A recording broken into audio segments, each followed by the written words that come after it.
Good morning, everyone. We are continuing with our discussion of karma, reincarnation, and the chakras. Let's begin with a prayer.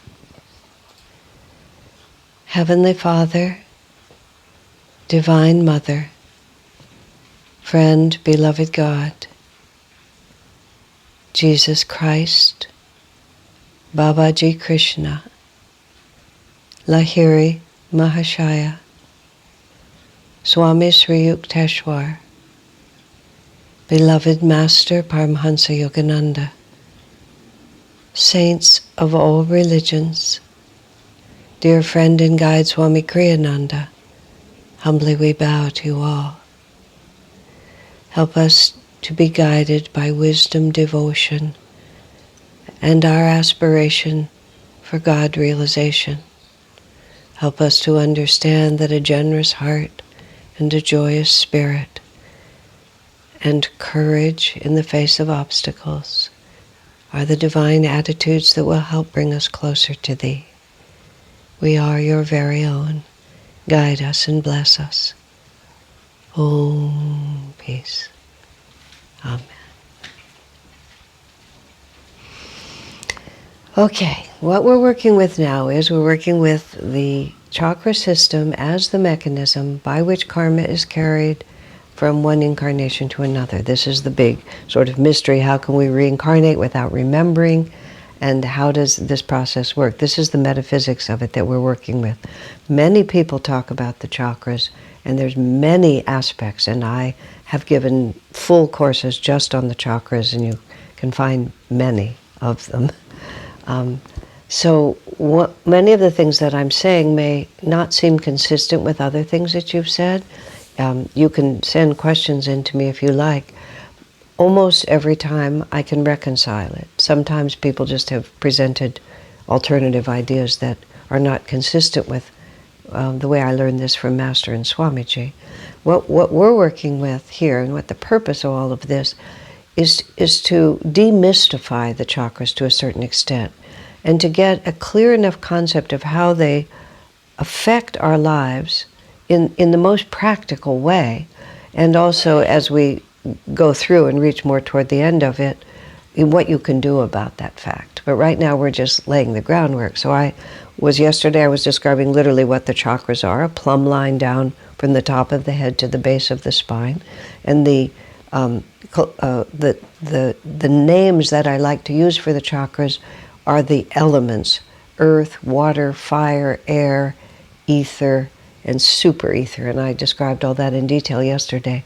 I do want to clarify that the word ether in English has several different meanings, including a scientific meaning that was proposed at the end of the 1800s, and certain scientific experiments were done about the idea that ether was a scientific theory. They did not come out of the metaphysical side from ancient India, but a scientific theory that there was a medium that they called ether that was the medium of the transfer of light. Apparently scientific experiments were done that dissolved that theory. But the way that Master uses the word ether is more just like a vibration of reality. And yes, of course, it's possible that, in fact, it's not only possible, scientists, physicists these days, as they say, the physicists are coming at it from examining the material world, and the Vedantists, the ancient rishis, examined the inner world of consciousness, and lo and behold, they're discovering the same universe. But this word ether is confusing because it's a gas that they use as an anesthesia, to put you to sleep, and it was used in scientific experiments, and then it has a metaphysical meaning. The most interesting meaning of ether is that it helps divide the astral from the material plane, space. I talked about it a lot yesterday, but someone pointed out to me that there was yet one more confusing overlap there, and I'm no scientific expert, so if I've garbled some of those facts, then I profoundly apologize, but I'm getting the general idea across, which is what's important. So I got as far as the spiritual eye and its opposite pole, which is the medulla, this being one chakra, and this is, but two different self-definitions. That was my theme for yesterday. And there's also the seventh chakra, the crown chakra. In Yogananda's teachings, in some people's dealing with the chakras, they spend a lot of time dealing with the crown chakra because, gee, it's the highest chakra, why don't we deal with that? Yogananda did not emphasize the crown chakra. Of course, he acknowledged its existence and himself experienced all the levels, but what he said is the access to the seventh chakra is through the sixth chakra. And if we're incarnated beings, which we all are because this is the context we're working with, in a physical body, he said you have to bring your energy to the sixth chakra, and then a channel automatically opens up to the seventh chakra. And therefore, the principles of yoga practice, and the principles of yoga practice are the it's the science, it's the spiritual anatomy, just as there is a physical anatomy, and medical doctors have a unified opinion about physical anatomy. There is a metaphysical anatomy, and then there is the science of how you work with that metaphysical anatomy to get perfect spiritual health, which is God realization. So even though ultimately our energy expands through the crown chakra, Master's teachings, Yogananda's teachings, which is all I can offer you because that's what I understand, we concentrate on bringing our attention to the spiritual eye, because once that's accomplished, the next stage will be automatic. And again, the implication being that concentrating on the seventh chakra directly is not working with the way the energy actually flows. And you can think about that if you go to what I said yesterday, which I will send you back to yesterday's class rather than repeating it. Our incarnation starts when the sperm and ovum unite at the medulla. And the medulla is the opposite, the polar opposite of the spiritual eye, but both of them define our individuality. And when our consciousness is centered at the medulla, we identify with the limitations imposed by having a body, a physical or even an astral body. So we call this ego. Now, ego is a word that sometimes people use it as completely as a pejorative word, as a negative criticism. But that's not a mature way to look at it, because even a master has to have enough ego to identify with the body that he's living in so that he can operate it properly. Kriyananda used to say, Kriyananda, I don't identify with Kriyananda, but Kriyananda is an event for which I am responsible. And what made him Kriyananda was because he was living in the body that was born to certain parents, that had a certain nationality, that had certain life experiences, that was recognizable by a certain name. And it was a fact that he was responsible for that, because that's what the jiva had manifested, and it defined the incarnation.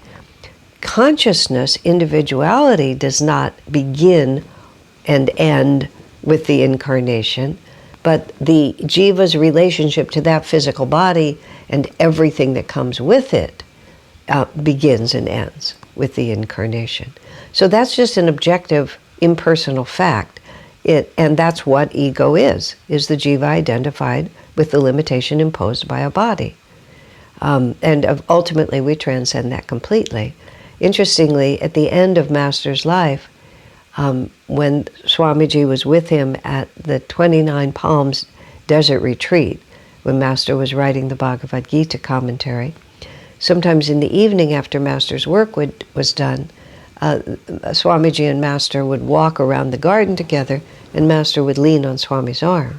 And he would lean on Swami's arm because sometimes he would stumble when he was walking. And it wasn't because of physical impairment, although at times he had that, but Master would say, I'm so much in everybody, meaning my consciousness is expanded to the infinite, sometimes I forget which body I'm supposed to keep moving. And he would stumble because he would lose track of the fact that it was time to move his feet. The event of Yogananda was such a small part of his awareness that sometimes he'd lose track of it. He'd have to sort of come back to it. And Master said, sometimes I have to ask people if I've eaten, because he wasn't in his body enough to know whether his body was hungry or not. I mean, this is, among great yogis, this is not uncommon. Anandamoya Ma, there were times in her life, if people didn't feed her, she wouldn't eat. So her disciples would feed her. But she still was animating that body, but from a great distance. And then, at other times, Master was fully involved in the event of Yogananda, and Kriyananda was fully involved in the event of Kriyananda. Toward the end of Swami's life, he also became so expanded, so disconnected from this world that many practical things those who were taking care of him had to really help him through. Is it day, is it night, what country am I in? Because he moved around so much he would just lose track. Have we eaten? What should we be doing? And they became very skilled in the last years of helping him. Of course, it was a great honor to help. Now, having said all that and set all that in place, the spiritual path is shifting our sense of self from the ego-based to the spiritual I. Because here is Christ consciousness. Here's where the individual merges with the infinite. But still, this is the same chakra. And we're still in an incarnated physical form. And when our identity is with the ego, the energy of all the chakras, which are all required, and this is how I'm going to explain in a moment, are all required for appropriate balanced living, both from a spiritual and a material point of view. All the chakras need to be flowing in the right way. And if our self-identity is centered at the ego, then it is the jiva identified with limitation that guides all the energy through all the chakras. If the self is identified with the spiritual I, then it's the jiva identified with being part of a greater reality that is the guiding wisdom for the energy in all the chakras.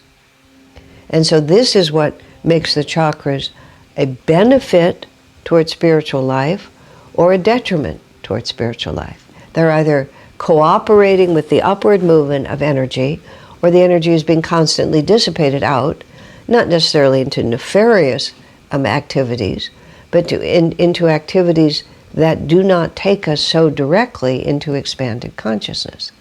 And everything about our lives is determined by how the energy is flowing in the chakras, and therefore the magnetism that's being generated from the chakras, and then how that magnetism relates even to the material world, because matter is only a pattern of energy. It's a very fixed pattern, and a pattern that doesn't shift just by a random thought, but nonetheless, and this is where the science and metaphysics, physics and metaphysics come together, which is, this was Einstein's great revelation. Matter is just a pattern of energy. So a pattern of energy is created and shifted and maintained by other patterns of energy. Energy plays against itself. You can see it perfectly if you think of a river and the whirlpools of a river. When a river is flowing toward the sea, which is its job, as soon as water comes out of earth, it seeks its home in the sea, which is why the ocean of spirit and all of this are such beautiful images, because there they are in the physical world. So the goal of all this water and the energy behind it is that it's trying to get to the sea. But if you've ever spent any time around a river at all, or even a little stream, you can see it. The river is flowing, but obstacles come. There's a tree branch, or in a big river, a tree trunk, or a small avalanche in a pile of rocks, or an old car, or a dead horse, or any kind of things happen that fall into the water, And then all of a sudden, some of the water that's trying to get to the sea has to just go in a whirlpool around the obstacle, like this. So some of the water is still flowing to the sea, but a large or small portion of it, depending how big the obstacle is, instead of flowing beautifully toward the sea, just gets caught in this whirlpool. So the essence of what goes on in the chakras is exactly that same image. Energy is constantly flowing through the chakras. Life force is flowing through the chakras. The entry point, Yogananda says, for the life force is through the medulla. Now, if the jiva is entirely identified with the material world, which many people are, it just doesn't occur to them that there's any other reality, then all that life force is sent through the chakras to animate the physical body to take care of the event. One thing I haven't mentioned yet is that the pattern, the inner pattern of the chakras, as I was explaining, which creates a magnetic force which begins literally to draw the atoms to it to make the physical body. At each of these chakras, there is a perceivable physical counterpart, which is a collection of nerves and other medically identifiable elements that are the vehicle by which the life force is extended out to the whole body. Vital functions are fulfilled in the physical manifestation of the concentration of energy. The nerves and the biological facts are not the chakra, but they are there because there is an energy field behind it. Okay? So those beings, those jivas, who are just working through the material plane, the energy never becomes consciously directed from a sense of a greater reality. It's directed entirely according to what the ego perceives as the priorities for our energy. Now, I've presented the image of a whirlpool, but I think I'm going to, well, no, I can talk about that now. Okay, the chakras represent from the earth element to the super ether element. You can see what we're dealing with, and I talked about this some yesterday also. Earth is the densest, most fixed manifestation of energy. It's all energy, but it's a dense, very fixed manifestation. The spiritual eye and the fifth chakra, the ether chakra, we're still talking about a material reality, but it's immensely subtle, right? So all of those elements we have to come all the way into the physical world. We have to have a physical body. We have to relate to physical realities. And so the earth chakra represents our ability to relate to physical realities. That's the first chakra. The second chakra, because it's physically corresponds to where the genitals are, it is the chakra of sexual expression. But what it really represents is creativity, also even intuition, which is our ability to see in the fixed reality more subtle forms and to be more flexible within ourselves. And that's when I was talking yesterday about how water is always water, but water has the capacity to assume the shape and the form of whatever it is involved with. In a cup, if this were a clear glass and it was filled with water, you could hold up a clear glass and you would see water, and the water would look like the glass. And as I said, just if you poured that glass out onto the rug, you'd still have the water, but it would be the rug. And so this is what the water chakra represents, is our ability to remain our individual self, but to adapt to circumstances. And this is where intuition comes from. We also can feel the circumstances. The third chakra represents fire, and in this sense, it's energy. Because in order to live in this world successfully, we have to have energy.